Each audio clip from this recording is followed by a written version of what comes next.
Thank the India Foundation for organizing this excellent discussion on really a remarkable book that she has written. And I must say that the real service that this book has done and is continuing to do and will continue to do to the history of contemporary diplomacy.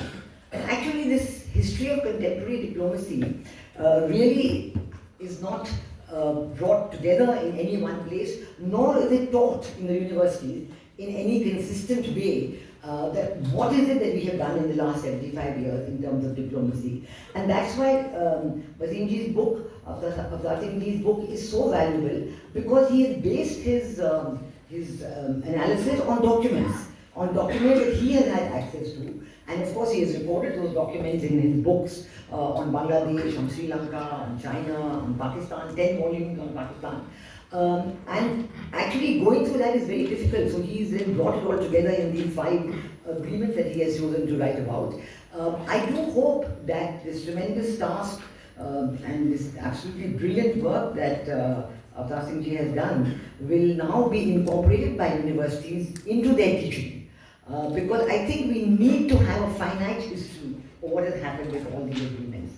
And that finite history, this book is a very valuable contribution to it. But as you will see in what I'm going to say, that even that really is a matter that we need to look at and discuss, and really maybe between you and the Foreign Service Academy and somebody has to come to this history of contemporary diplomacy. So when I discuss the various documents in the book, let me begin with the Indo-Soviet agreement. I'm just talking about this. I'm not going into the China agreement on Tibet, because I know Ashok is going to talk about it a lot, and Master Ashok will talk about it. So let me leave that for you. And I will talk about the Indo-Soviet treaty, because some of the things that are in the book and some of the conclusions, since we were posted in Moscow very soon after the treaty was concluded, we were there from 73 to 75, and it was very important to see at that time what actually was the impact of the treaty and what was the result of it. I think I'd like to mention a few points about it.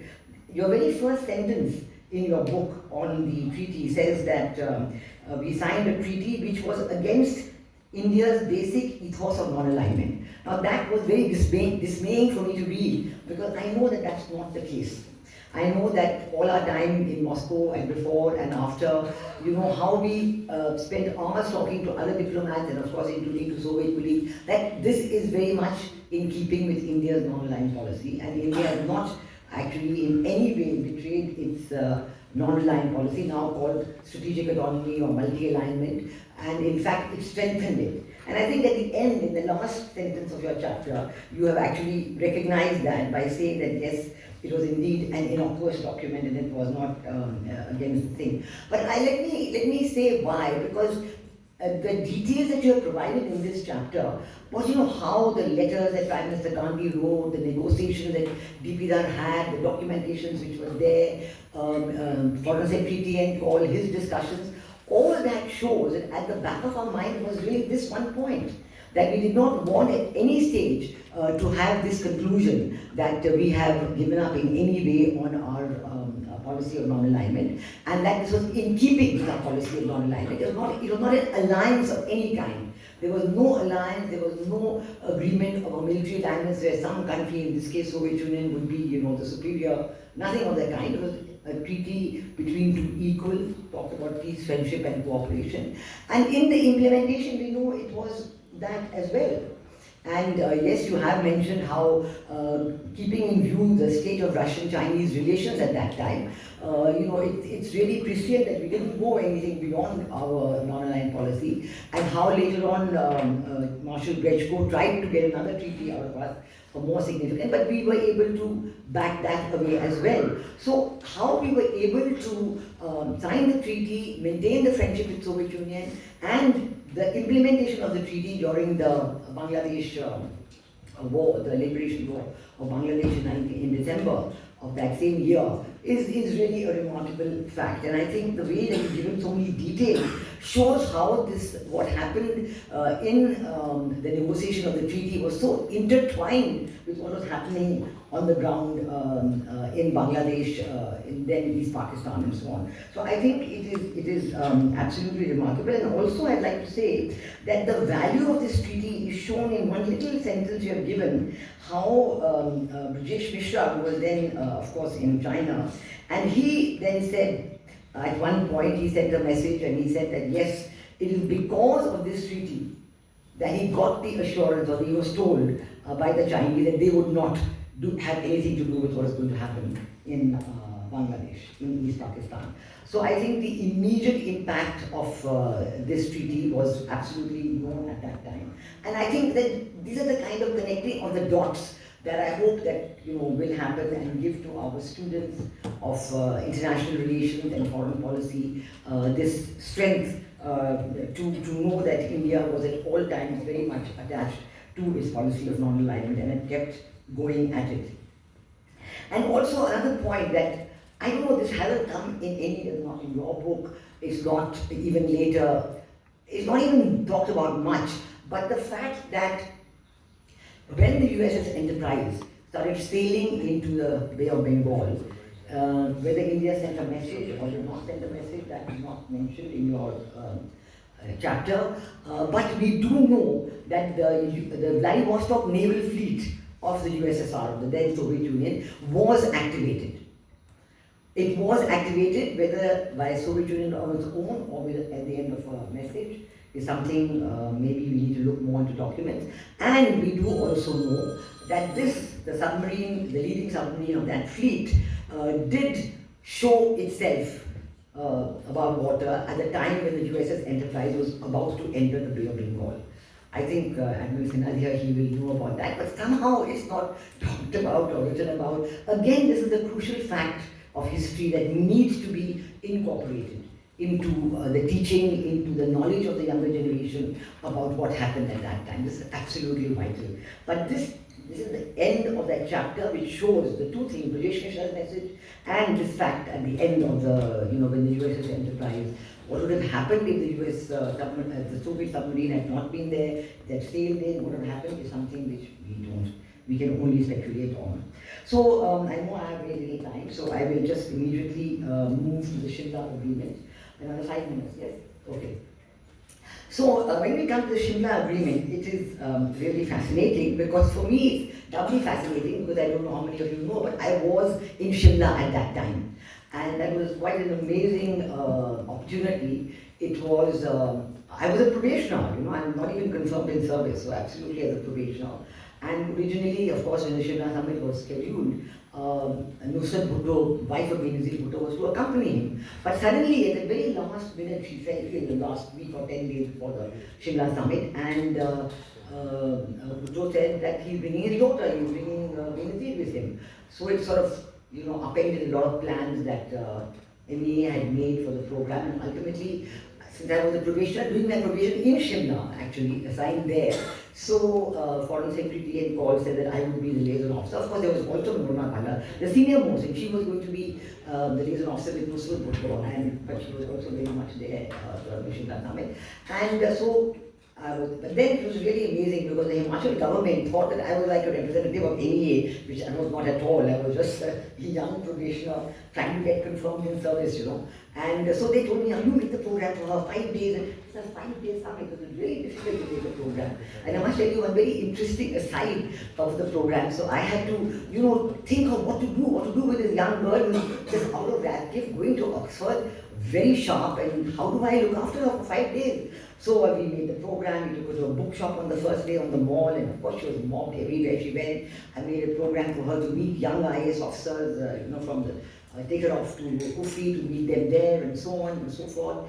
And then at that time, this movie, Pakiza, had just released. So I said, wow, let me show her Pakiza, So I requested the government that you just close down this theatre, on the road mall, the big theatre, so we're showing Pakiza and packed audiences. I said, just let's close down the theatre and only us, we'll just be 5 or 10 people. When the delegation received the program, the Pakistan delegation, they said, we also want to see Pakiza. So they stopped the entire talks, and there was this one afternoon where we all sat together in this beautiful theatre on the ridge, and everybody crying copious tears, and with their handkerchiefs and watching this tragedy of Meena Kumari there and Rajkumar. It was quite an experience. But then I must also come to the very serious part about the Shimla summit, about the Shimla agreement, because I don't think there was supposed to be an agreement.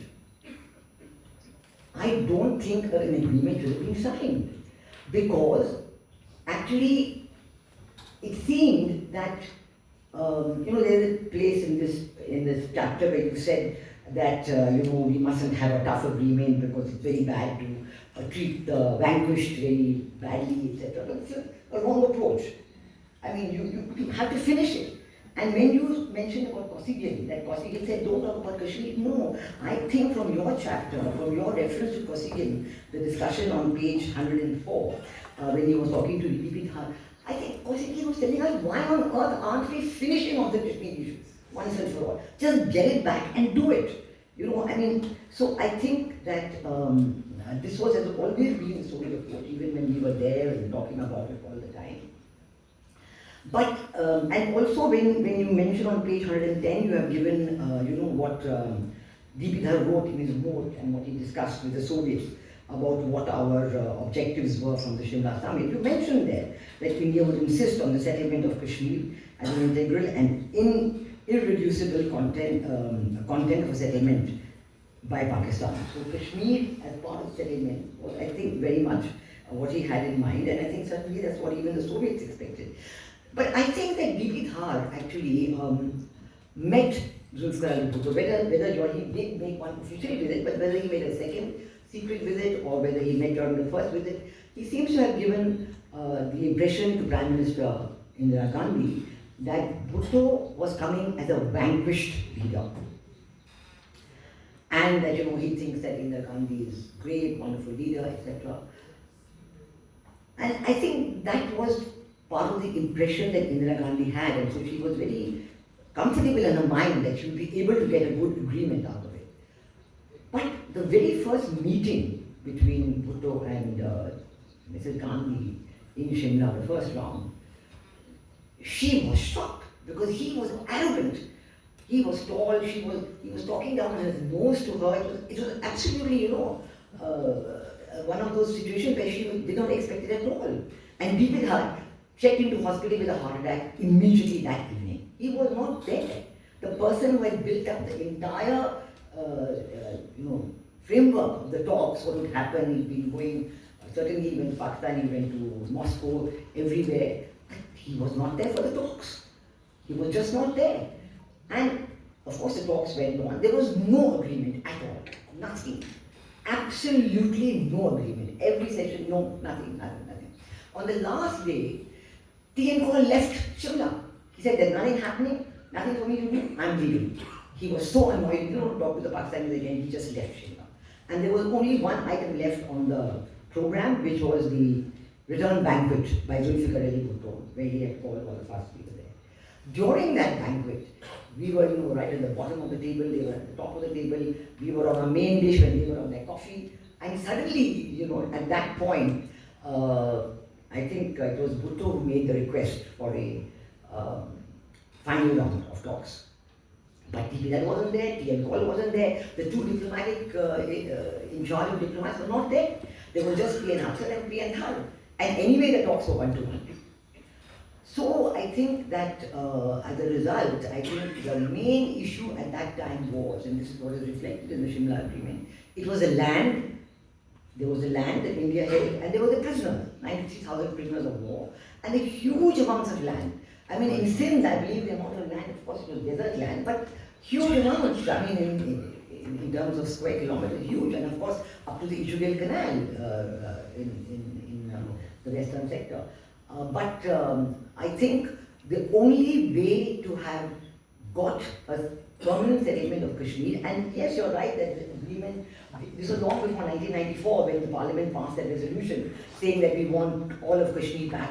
But that time, yes, the thought was, yes, make it international boundary, make the LOC as the international boundary. The term LOC was also the one given by Bhutto at that time, but make this the international boundary was the kind of thing that was there. But if he had even held on to the land for a couple of weeks, and if Bhutto had to go back to Lahore with the land still with India, I can tell you that we would have had leveraged the whole thing much more strongly.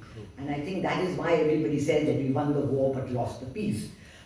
So that is what was the conclusion at that time. But we decided to hold on to the 96,000 prisoners of war, and which again, in Benazir Bhutto, she even in her book, I met her later when she had come actually for Rajiv Gandhi's funeral, and then she was also leader of the opposition at that time in Pakistan. And in her book she said, and at that time she told me, to show you how Pakistan got what they wanted and we did not get anything of what we wanted. The next morning after the Shimla agreement, Benazir, we were there till about 11:30 and also at night, and then everybody said, okay, now you go, it doesn't matter, your talks are still continuing, so we all left. And then she told me the next morning, we had this agreement among ourselves that if we get what we want, we will say Ladka hua hai. So at midnight, soon after midnight, in Shimla, in the place the talks were taking place, everybody was running around, Ladka hua hai, Ladka hua hai, Ladka hua hai. They got what they wanted, and we got nothing of what we wanted. So I think it was, in that sense, a very difficult agreement to have negotiated that time. And I think my time is also up, right?